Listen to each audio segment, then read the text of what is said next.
ప్రభువునందు ప్రియులకు యేసునామంలో శుభవందనములు. యెషయా 40వ అధ్యాయం 26వ వచనం. మీ కన్నులు పైకెత్తి చూడుడి, వీటిని ఎవడు సృజించెను?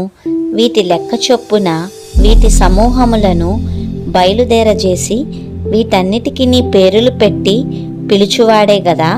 తన అధిక శక్తి చేతను తనకు కలిగియున్న బలాతిశయము చేతను ఆయన యొక్కటి అయినను విడిచిపెట్టడు.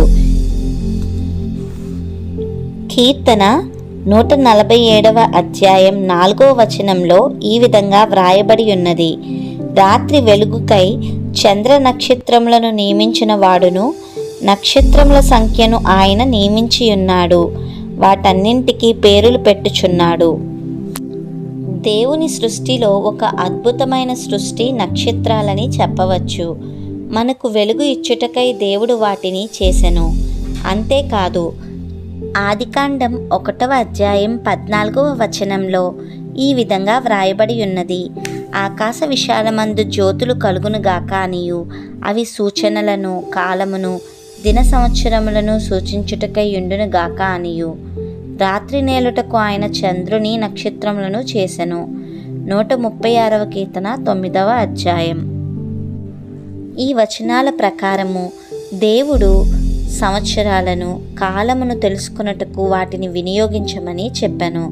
కానీ చాలామంది మనుషులు వాటిని దేవుళ్ళుగా పూజించడం మానవుల అజ్ఞానమనే చెప్పాలి. ద్వితీయోపదేశ కాండం 4వ అధ్యాయం 19వ వచనం. సూర్యచంద్ర నక్షత్రములైన ఆకాశ సైన్యమును చూచి మరులు కొల్పబడి, నీ దేవుడైన యెహోవా సర్వాకాశం క్రిందనున్న సమస్త ప్రజల కొరకు పంచిపెట్టిన వాటికి నమస్కరించి వాటిని పూజింపకుండునట్లు మీరు బహు జాగ్రత్త పడుడి. ఒకవేళ మనము వాటిని పూజించినట్లయితే ఒకసారి ఆలోచించండి. దేవునికి విరోధముగా మనం పాపం చేయుచున్న వారమే కదా. ఒకసారి ఆలోచించండి. దేవుడు వాటిని కలగజేసిన విధము, వాటికి పేర్లు కూడా పెట్టాడు. యోబు 38వ అధ్యాయం 31, 32 వచనాలు, అలాగే యోబు 9వ అధ్యాయం 9వ వచనం మనం గమనించినట్లయితే అక్కడ కృత్తికా నక్షత్రం గూర్చి, అలాగే ఇంకా కొన్ని నక్షత్రముల గూర్చిన ప్రస్తావన మనం చూడవచ్చు. ఇక్కడ కృత్తికా నక్షత్రమును నీవు బంధించగలవా అని ఉంటుంది. దీని అర్థం దానిని బంధించలేమని. అంటే ఇది సాధారణంగా 7 ప్రకాశవంతమైన నక్షత్రాలను కలిగిన ఒక పెద్ద నక్షత్రాల సమూహం. దీనినే సప్తర్షి నక్షత్రం అని కూడా అంటాము. ఈ నక్షత్రాల ఆధారంగానే నావికులు సముద్ర ప్రయాణాలను నిర్ణయించేవారు. జపనీస్ వ్యవసాయం, వాతావరణ సమాచారాన్ని తెలుసుకునేవారు. ఈ సమూహంలో దాదాపు అనేక నక్షత్రాలు 1000కు పైనే ఉంటాయి. ఈ నక్షత్రాలు ఆకాశ మండలంలో నీలిరంగులో ప్రకాశిస్తూ ఒక సెకనుకు 25 మైళ్ళ దూరం ప్రయాణిస్తాయి. అందుకేనేమో దేవుడు యోబుతో కృత్తికా నక్షత్రమును నువ్వు బంధించగలవా అని అడిగారు. అంటే ఒక సెకనుకు 25 మైళ్ళు ప్రయాణించే నక్షత్రాన్ని బంధించడం మానవతరం కాదు కదా. అయితే దేవుడు సృష్టి కార్యాల ముందు మానవ జ్ఞానం ఎంత అల్పమైనదో మనకి ఈ సందర్భం ద్వారా తెలుస్తుంది. ఇక మరొక నక్షత్రము మృగశీర్ష రాశి లేదా ఓరియన్ నక్షత్ర రాశి. దాని విషయానికి వస్తే ఇది ఆకాశంలో ఒక వేటగాడి ఆకారంలో కనిపిస్తుంది. ఇందులో కూడా 3 ప్రకాశవంతమైన నక్షత్రాలను కలిగిన ఒక బెల్టు నక్షత్రాల సమూహము. దాని చుట్టూ 4 నక్షత్రాలు ఒక చతురస్రంలా ఉంటాయి. దీనిని శీతాకాలంలో స్పష్టంగా గమనించవచ్చు. దీని కాంతి సూర్యకాంతి కంటే 40,000 రెట్లు ఎక్కువగా ఉండి యూవీ రేడియేషన్ సంబంధిత వాయువుని చుట్టూ కలిగి ఉంటుంది. దాని కట్లు అంటే దాని బెల్ట్ని తెంపడం ఎంత కష్టమో ఇప్పుడు ఆలోచించండి. అంటే 40 రెట్లు ఎక్కువ సూర్యకాంతి అంటే ఎంత వేడిగా ఉంటుంది. అందుకే దేవుడు యోబుని దాని కట్లను నువ్వు తెంపగలవా అని అడిగారు. మజారోత్ అంటే ఖగోళ నక్షత్ర రాశులు లేదా రాశి చక్రం అని అర్థం. ఇది ఆకాశంలో రాశిచక్ర నక్షత్ర సమూహాలను, వాటి వరుస క్రమాన్ని సూచిస్తుంది. ప్రతి నక్షత్రము ఏ సమయంలో రావాలో, ఎక్కడి నుంచి ఉండాలో, ఎక్కడ నిలిచి ఉండాలో అన్నీ దేవుడి చేతిలో ఉన్నాయి.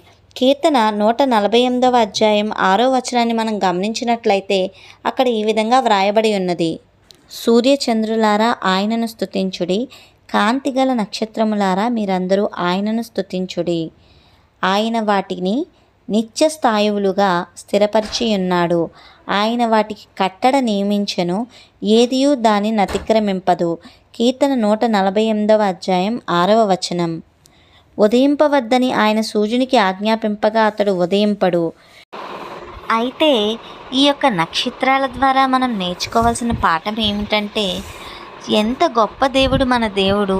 సమస్తమును ఇంత అద్భుతంగా సృష్టించిన దేవుడు ఏ రకంగానూ మనము ఆ సృష్టిలో దేనితో పోల్చినా కూడా మనం తక్కువగానే ఉన్నప్పటికీ మనల్ని ఎక్కువగా ఎంచి తన కొరకు మనల్ని యాజకులుగా తనకు రాజ్యముగా చేయుటకు తన బిడ్డని మనకి సిలువలో అర్పించారు. అంత దేవాది దేవుడై ఉండి సమస్తాన్ని సృష్టించిన ఆ దేవుడు ఈ దినాన నిన్ను నన్ను కోరుకుంటున్నారు.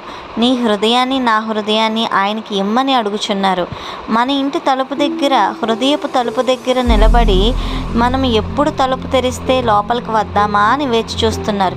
ఇంత గొప్ప సృష్టిని సృజించిన దేవుడు మనుషుల హృదయాన్ని కోరుకుంటున్నారు.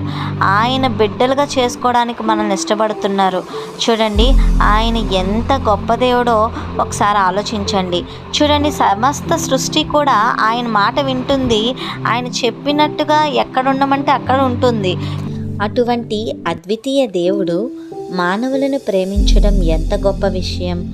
ఆయన మన ఎడల కృప చూపడం, విడువక ప్రేమించడం, మనల్ని నరకంకి వెళ్ళిపోకుండా ఆయన మానవ రూపంలో అల్పమైన మనిషి జన్మ ఎత్తి మన పాపములకు ప్రాయశ్చిత్తం చేయడం ఆలోచిస్తే మన పట్ల దేవుని ప్రేమ వెల్లడి అవుతుంది.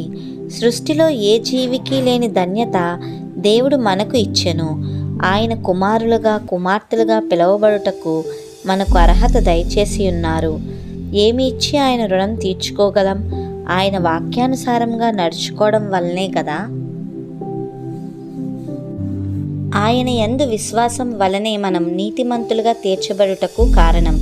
ఆయన ఆజ్ఞానుసారంగా బ్రతికిన వారిని దేవుడు ఆకాశ మండలపు జ్యోతులను పోలిన వారిగా ప్రకాశింపచేస్తానని, దేవుని నీతిని అనుసరించి దేవుని పనిచేసి అనేక ఆత్మలను రక్షించిన వారిని ఆయన నక్షత్రముల వలె నిరంతరం భూమిపైన ప్రకాశించేలా చేస్తానని దానియేలు 12వ అధ్యాయం 3వ వచనంలో ఇలా చెప్పి ఉన్నారు. Praise the lord.